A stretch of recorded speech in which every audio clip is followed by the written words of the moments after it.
anything in return. The moment there is an expectation, love is undone. It's a one-way traffic. It's an active concern, caring concern for the well-being of the other, and you keep on doing it irrespective of whether you get any payoff or not. The other explanation that we give about love is like an oil which is poured over water. When oil is poured over water, it spreads all over. It does not distinguish between this corner of the glass is dirty, so I am not going to go there.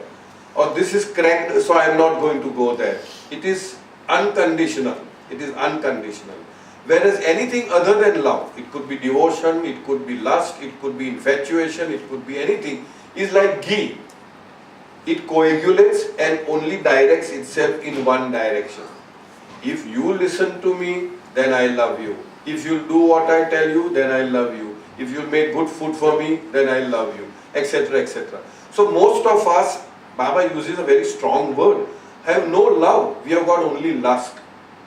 And lust does not necessarily only mean the sexual act or something like that. Whenever there is a gratification of our senses, Baba says it is lust. Like in lust, you devour your beloved, you get something from your beloved. Like Baba uses the word curry. Let's say chicken curry, mutton curry, fish curry, whatever. I love curries. What does it mean? That means I get the satisfaction when I am devouring the curry. That means where is the love in that? What have you given to your beloved? When you say I love, then when you say I love, what does it mean? That I am the lover and something or somebody is the beloved. That means I am supposed to give something to the beloved. Instead of that, I am taking, not only taking, I am devouring. I am eating up the whole of my beloved. Then where is the love? Am I making sense? Many times we say now, for example, if I hug her or kiss her or do whatever, I say, oh, I love you. There is no love in that because I am getting the satisfaction. I am satiating my desires. I am getting gratification of my physical senses. Where is the love in that? So, in other words, it is very, Baba's stature, Baba says when Baba talks about love, he talks at a very different level. You see that love is that which gives. That means, what should I say? Where there is no payoff, for me, then that is love. And then Baba talks about selfless service. When I say Baba, disinterested love is the correct word here. Disinterested love where I have no selfish interest in what I will get out of that. That is the highest form of love. And then Baba talks about selfless service. Now we do all kinds of service. Oh, I help him, help that. And Baba's again one-liner for selfless service. Selfless service is that service in which the person who is serving does not even get a thought that he is serving. That means not even a thought should come that I am giving service to somebody. Then only it can be construed as selfless service. Otherwise, it's a mixture, admixture. It's a bhelpuri of everything. It is not unalloyed. It's all, that way. So, when we talk about such things, we talk it very loosely, oh, I am serving somebody or I am giving service. No, you cannot. There is only, in doing that, there is an adan pradan of, as we call, karma. Okay. He remains infinitely conscious God, irrespective of his keeping or dropping the gross, subtle and mental bodies, just as man remains man, whether he is dressed or undressed. In other words, once you experience Aham Brahmasmi state, Analhaq state, Soham state, I am God state, God realization, self-realization, then that remains with him perennially, without a break, irrespective of whatever he may be doing. The consciousness is, I am God. And the example that Baba gives is the man remains a man whether he is dressed or undressed. In the same way, that person who has realized God, whether he is in the body or he has dropped his body already, all his bodies are dropped, gross, subtle and mental, he continues to experience the consciousness of God. That is what Baba says. Sorry? What? Time? Sorry. Oh, we'll do it at what? 6:50? 6:10, 6:50. No, 6:10. Okay, we 10, still have 15 time. minutes now. As long as man remains ignorant of his divine self, he may as well be a stone. A man lives and a stone exists, and both remain equally ignorant of the truth. As Kabir says, while man cannot achieve truth, he is no better than a stone. Man's full consciousness, painstakingly earned through the endless illusory experiences during evolution, is trapped within these very experiences that were so necessary to enable him to gain the consciousness achieved. In man, consciousness is complete. Augmenting of consciousness is no longer needed, but merely the directing of it towards man's real identity. As long as man remains ignorant of his divine self, that means, in other words, each and every being, not only men, even animals, even fish, even birds, even stone, is essentially at the core level, at the existence level, is divine. Is divine. Because everything has come out of God, and therefore there cannot be, like very beautifully somebody asked Baba, what is evil? What is evil? And Baba's response, beautiful response was, there is no evil. It is only a lower degree of goodness. So for people who have achieved the state of Advaita or unity or oneness, where there is no dui or duality, it is all one, different states of that oneness. And Baba has very beautifully said, that the saints of the present were the sinners of the past, and the sinners of the present will become the saints in the future. So in other words, it's an ongoing process of, Baba says, converting my liabilities into assets. Everyone is potentially divine. The only thing is, along with that divinity, plus a whole lot of garbage, kachra, samskars, impressions. And depending upon the quality of that samskaras or impressions, we judge the person. Oh, he is this, he is that, he is this, he is that. But essentially at the core level, everyone and everything is divine. Because basically it is only a it is him playing those different roles. In other words, there is no real difference between the creator and the creation. The creator experiences itself as the creation and does the neti part. I am not this, I am not this, I am not, and goes back to I am the creator. In other words, you enter the same gate or the same hole from which you exit. You exited from there, creation point, Om point, whatever you call it. You take the whole circuit and go back into the same. But a whole lot of difference. Like the bird example which I give. The whole lot of difference is when you exited, there was no consciousness or minimal consciousness. When you went back, you are with full consciousness. I am God. So that is the whole process, the whole travail, the whole journey.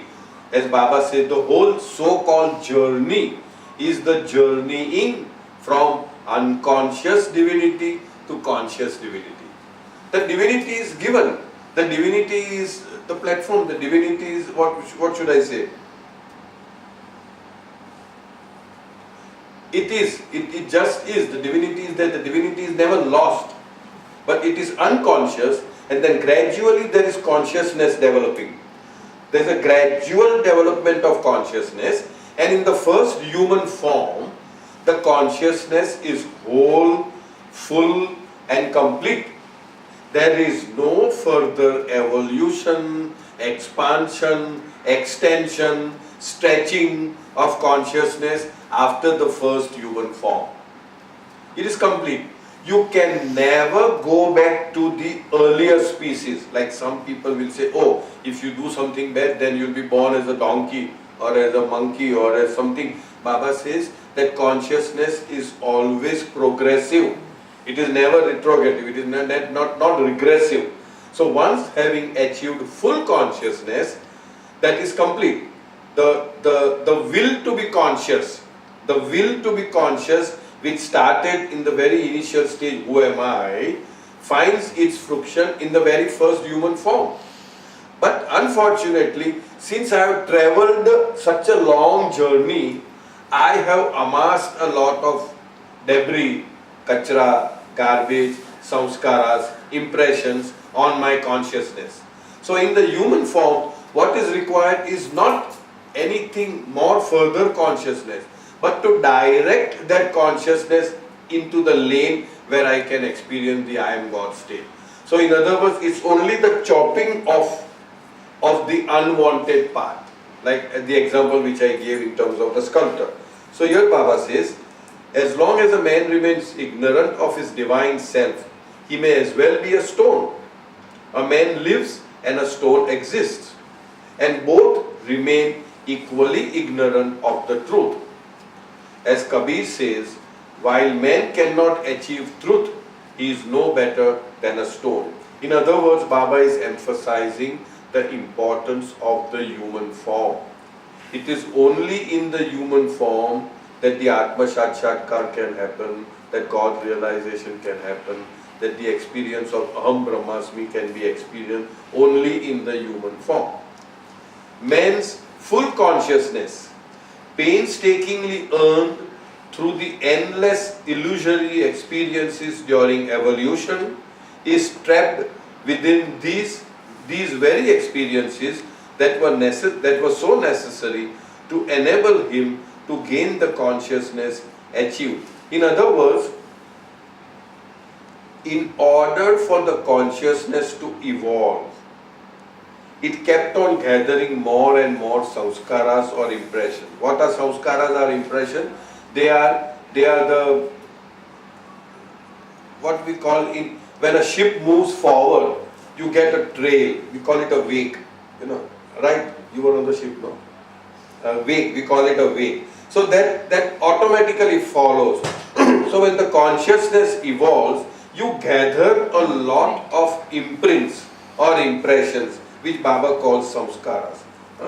Okay, so here Baba says that in the process of evolving consciousness, which means gaining more and more and more and more consciousness, we have also gathered more and more and more samskaras.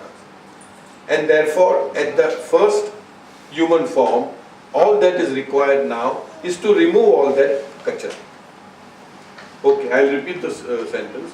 Man's full consciousness, painstakingly carried through the endless illusory experiences during evolution, is trapped within these very experiences that were so necessary to enable him to gain consciousness, to gain the consciousness achieved. In other words, the consciousness becomes like a, what do we call it, blinkers, or a, where I can see, if my blinkers are not there, I can see Saumya, I can see Farzeen.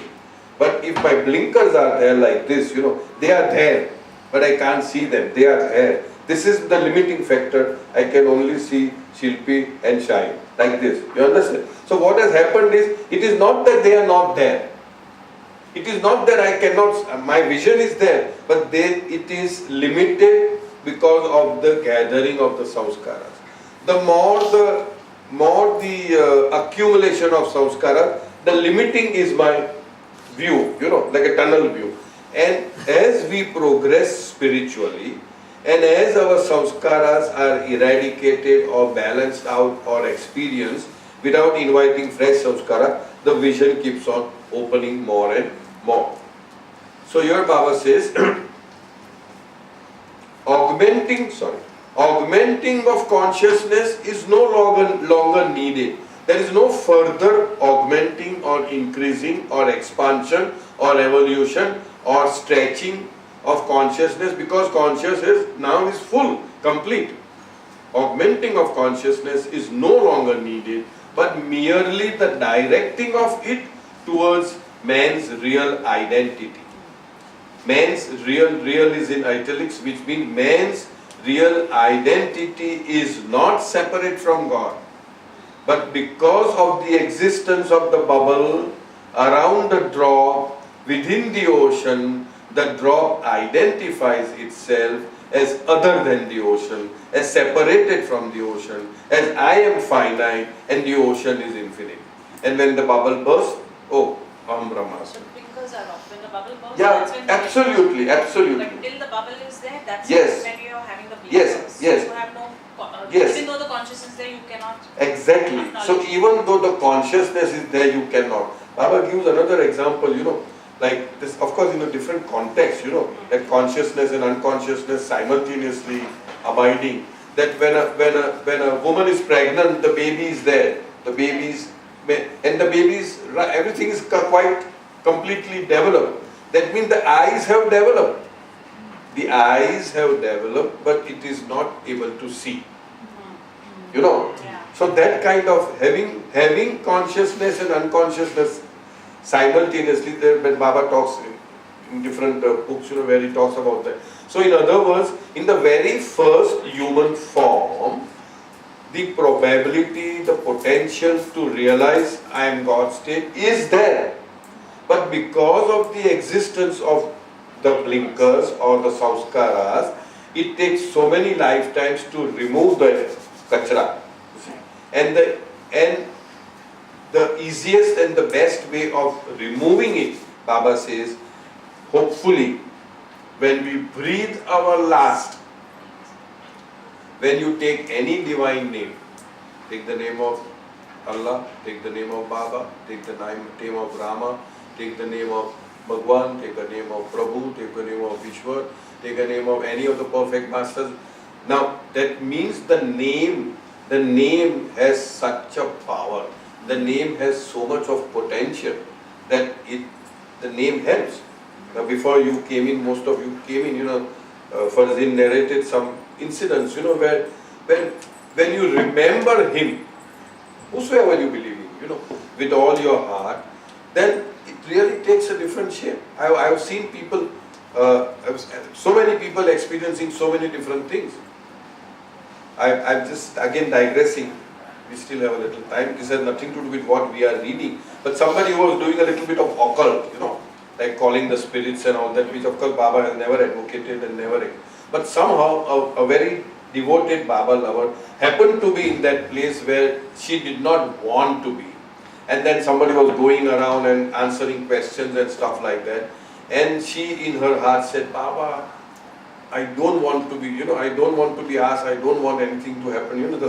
She was talking about Baba. And that is what she narrated, that so-called, whatever you call it, the possessed person, the medium, came all the way up to here and just couldn't move. And she declared that there is some very, very strong, powerful barrier which I cannot penetrate. Did she say, didn't that person say, whoever's taking Meher Baba's name in this room, please leave?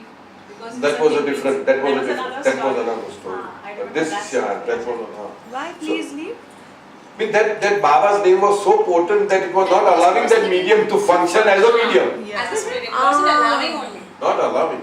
Oh. So then There are so many such stories where, and we are not talking just about Baba, we are talking about anybody whom you genuinely feel yourself, connected with, connect, and you call out that name, there is so much of power in that name. I think the last youth savas was power of the name, isn't it? But I have one question. What Baba was very specific. Last Breath. last breath, when you take the name, it has to be a God descended human form or man God. Wasn't he specific to that point?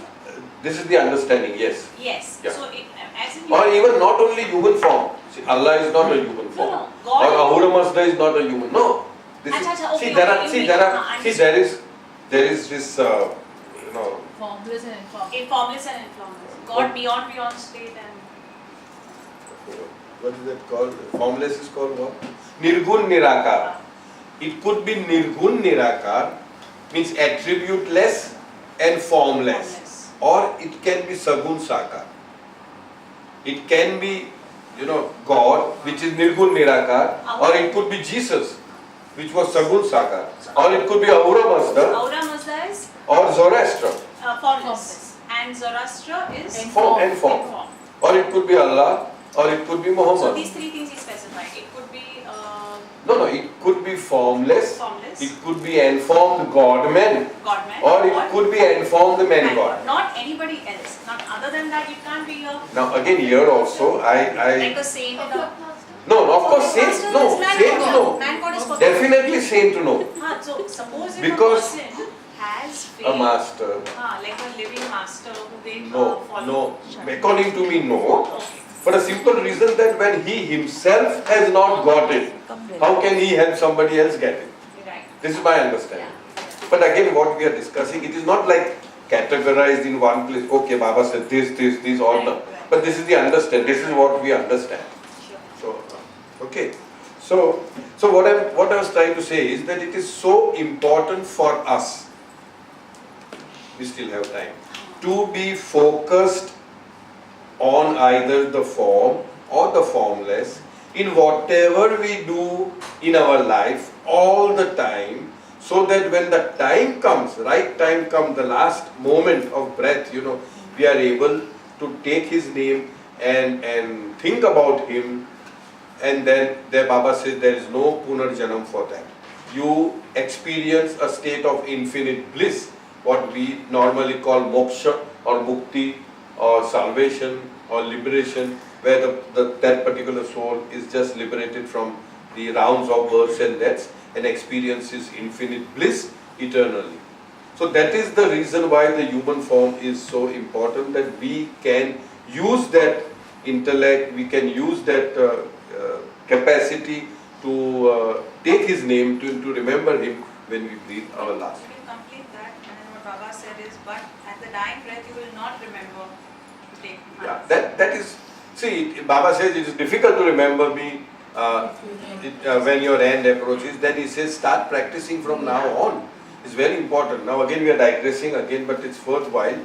Is that Baba was traveling once from Mehrazad to Mehrabad, and as always Airaj was driving the car. For those who know Airaj, Baba was sitting next to Airaj, and behind there was Kaka Baria. Kaka Baria was a manager where wherever Baba would travel anywhere, the whole lot of things had to be carried, because Baba may want anything anytime and it has to be hazir all the time. So Kaka Baria was sitting behind with all kinds of paraphernalia, all the stuff, And then on the way they picked up Merwan Sattha, who was on the way from Mehrazad to Mehrabad. Now as they were driving, something happened, the car skid, and Airaj was, with his driving experience, just able to stop the car from falling over. Now see the scenario, what is happening. Just imagine the importance that Baba gives to his own name. The very first question he asked was, who took my name? Who remembered my name? Who took my name? Airaj said, Baba, my focus was on driving. You see, he was focused on the driving. Then turning around, he asked Kaka Baria, did you remember my name? He said, when that car skid, everything went here and there, helter-skelter. So I was focusing on those things, And then he turned around and asked Merwan, not Merwan Jasawala, Merwan Sattha, another gentleman. And Merwan said that, Baba, I knew that you are with us, so nothing is going to happen. Nothing is going to happen. Very, very sternly, seriously, Baba said, no. Such are the times when it must promptly come, automatically come, naturally come, in a very sahaj way, Baba. It should come automatically, and for that you must practice. And for that you must practice. So this is, as I say, an example for us to learn to practice. Otherwise sometimes, I am doing this and my chashma, oh shit. Yeah. Absolutely. So why can't we practice? And I'm sure with a little practice, immediately Baba करके बोल सकते हैं. Soumya can start classes. Yes, Soumya is Lion constant. start classes. We can all join. Yeah. She can all teach us how to say Baba say. Because she does. She really does. Everything, yeah. Everything. So, Baba. So then somebody asked whether I should say Baba or I should say Mer Baba. or I should say Avatar Meher Baba, or somebody says, you know, Sarva Vyapi Bhagwan, Mohan Avatar. So I said I play a safer game. I am very selfish. Because Baba said Baba. He himself said, he used the word Baba and not Meher Baba. He said Baba. It is so simple to remember Baba. That's all, you know. Because as you know, just say, supposing now you are going to say Mohan Avatar Meher Mo. तो chance ही नहीं मिला इतना सब लंबा लंबा बोलने का। तो इससे अच्छा है कि and I give that credence or the chappa to Baba himself saying, and he actually demonstrated in one of the sahvasis. He said as her dam यानी her dam हमारे dam के साथ जोड़ना है, like ba, breathing in ba, breathing out ba. So it has to be such that it becomes so automatic when you are walking, you know, left, right, ba. If you are not doing anything, of course, if you are busy with your work, then you focus on your work. Do you have to say Baba? No, not necessarily, just goes on. Or if you are in a train, then Baba. In other words, irrespective of what methodology or modus operandi we adopt, the point is that we should evolve our own system whereby we are able to remember It has to Baba. be parallel. Like Baba was once asked, and he said that there was one Sufi master, and the Sufi master had some disciples around, and the Sufi master was telling about remembering. So how to remember? So he said, look at this woman, like how this woman. So they couldn't understand. So Baba is telling the story. So The that's women were carrying pitchers with on their head. water.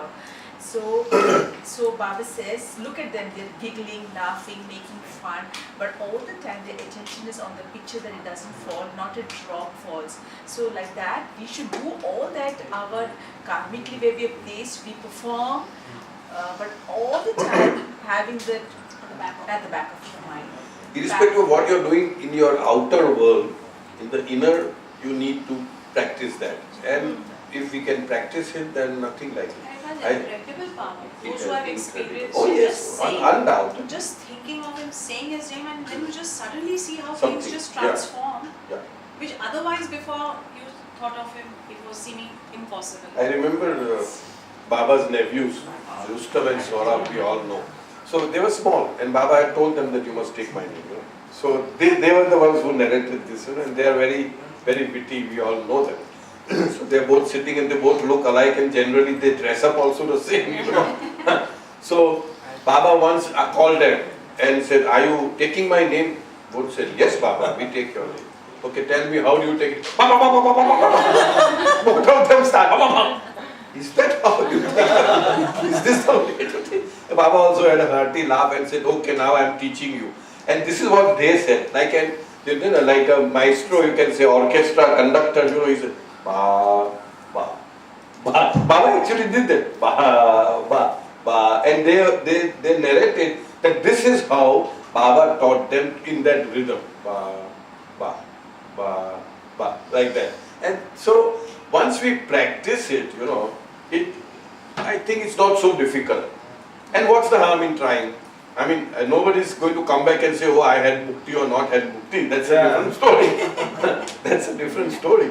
But then Baba has said it. And I generally feel that because Baba has said it, there is a lot of spiritual power behind it. And that can be the end of the whole game, in fact, you know. So our focus should not necessarily be God realization and all that wo sab choro, but at least we can get mukti and be out of the race that way. And Baba himself has said, you know, in one of the meetings, you know, and I say this in Gujarati because that is how the Mandli were there, the Gujarati Parsis and other Iranis and all that, કે ભાઈ મને તો ઘરી ઘરી આવવું પડે છે, તમે લોકો સારા આવ્યા કરો. Means I have to come because that is my job, my duty, my responsibility to keep coming over and over again, you know, to bear the burden of the universe. But why do you keep coming? You have got a way out, no? So why don't you utilize that clause in the Agreement. in the agreement and just get out of it.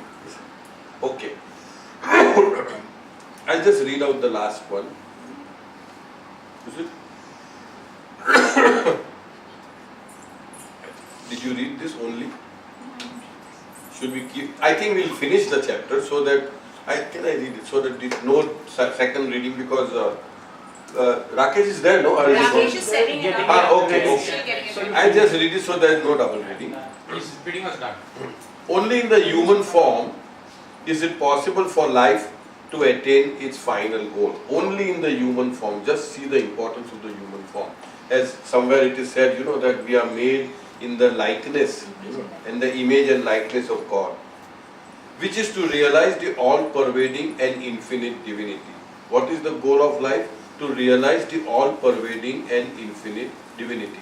Only in the human form can one attain realization and fulfill the purpose of creation. No animal can do it, no bird can do it, no fish can do it, the human can do it. Hence the supreme importance of attaining the human form. So that is the importance. For all practical purposes, attaining the human body is the journey's end. But the samskaras, impressions amassed in the travail of gaining this consciousness block man's view of his eternal self. That's what he is blocking the man's view. For all practical purposes, the end of the journey is achieving full consciousness. That full consciousness is attained in the very first human form. But here Baba says, but the problem is the sanskaras or the impressions amassed